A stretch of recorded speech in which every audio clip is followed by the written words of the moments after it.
Hello, my name is Toti Fernandez. I am a paramedic from Guatemala, founder of Baby Survival Swim, a swim school that focuses on water competencies and self-rescue skills. I'm going to explain you why floats are dangerous.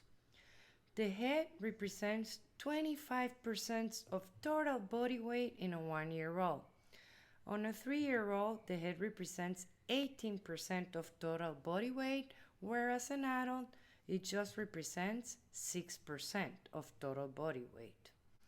The average weight of an adult male is 200 pounds. Try keeping a 50-pound head above the water. That is what it means for a 1-year-old when it's trying to put the head above the water. Arm floats are very dangerous. Why? Because it teaches the vertical position. When you swim, you have to swim in horizontal position. Also floating, you float on a horizontal position. And also you learn through muscle memory a pedaling kick that would just accelerate a drowning. So vertical position plus the weight of the head and the pedaling kick is a bad combination. Look at it here. The vertical position is the drowning position. This child has been used to floats. So if you see the weight of the head, how it pushes him downward, the vertical position and the pedaling kick, those are dangerous combinations. So if you give your child or teach him how to be comfortable with arm floats, it's like you're giving him a loaded gun. Please avoid them. Teach them to float and swim and teach them water competencies. You want your child to be able to problem solve.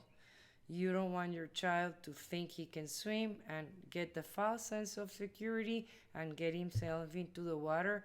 If he's not being supervised, it could be a really dangerous tragedy.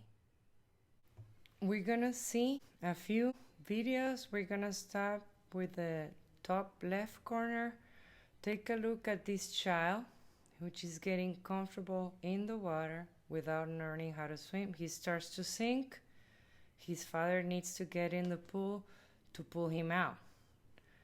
Thank God he was being supervised. But overconfident kids do this all the time, and tragedies happen when they sneak out and people are not supervising them directly. Take a look at the one on the bottom.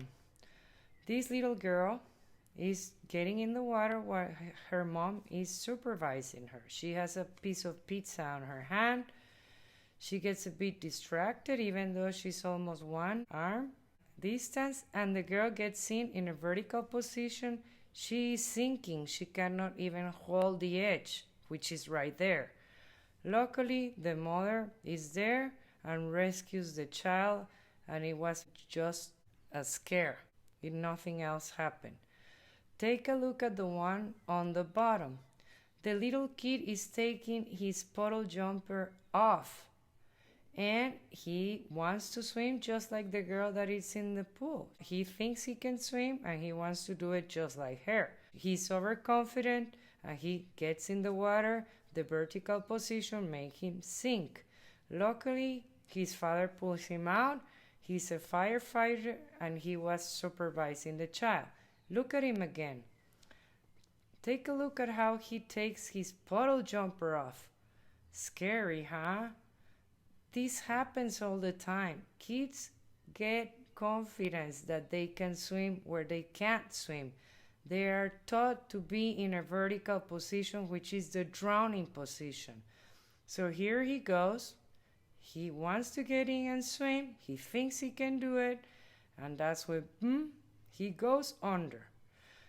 This fireman shared this video to create awareness. Now take a look at the video on the top right corner. This kid learned water competencies. So as soon as he loses his step, he always gets on a floating position. It becomes an instinct. So if you have a doubt of which swim system to get your child to swim in, you shouldn't have any doubts. Children should swim in a horizontal position and float in a horizontal position. Never in vertical position, not being held, not on floats. Just teach them water competencies and self-rescue skills.